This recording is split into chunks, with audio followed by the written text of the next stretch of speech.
Hey guys, it's the Chatty Beaver, and today we're talking about the biggest 93 fails this year. Now, of course, there were a lot of great wins, like I said earlier, but the fails were just too much, and I just have to go over some, so let's jump in. Now, to start off this list, I want to talk about the Capcom presentation. It was hilarious that they thought they could pass this up as a presentation. There were barely any new games showed, everything was just a follow-up of all their games that were announced, and the only new game that was announced was a Mega Man mobile game. It's just really sad.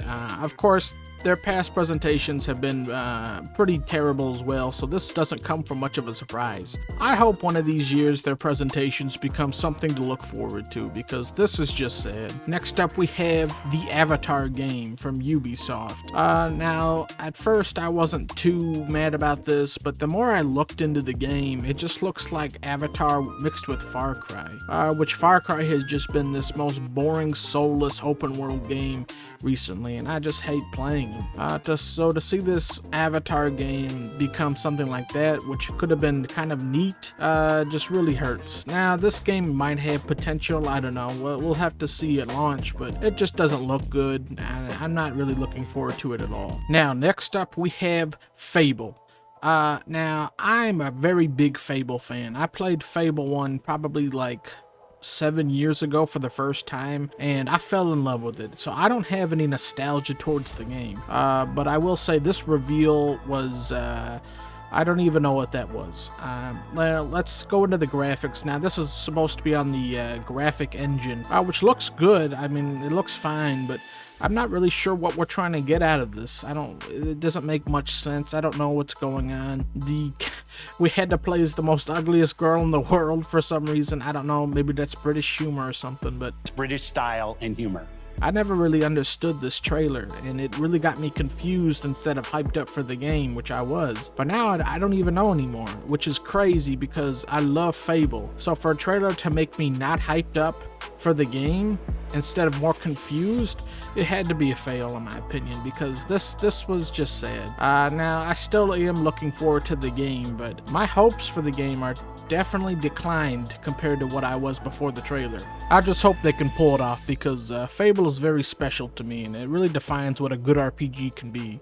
Now, before I get to my last fail of this year's 93, I want to bring up the Captain Laserhawk presentation. This guy was pretty cringy, I'm not gonna lie. But if I'm honest, part of me really does miss the cringy showcases of the earlier years of E3. It really does. It's a certain charm to it that I just love. So I'm not really gonna put him on here, but I will say his presentation made me laugh, ironically, a few times.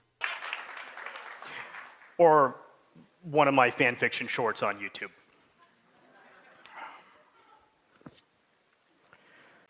But instead, I came back to them with a crazy concept inspired by the mood of Far Cry 3 Blood Dragon. Yeah.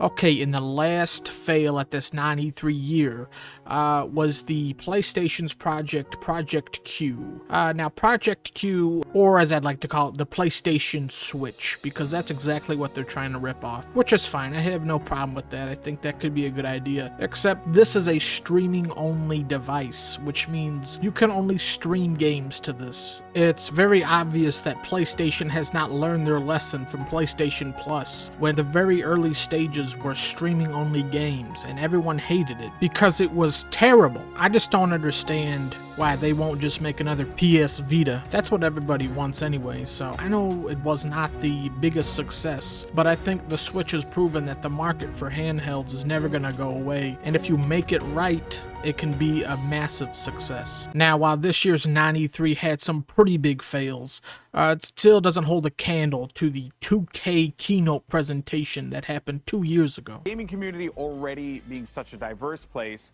it's time for the creative space to reflect that. So here's Take Two with an important discussion on the necessity of diversity, equity, and inclusion, and the corporate responsibility to honor those things. Brought to you by DoorDash, where every driver is equally tipped terribly.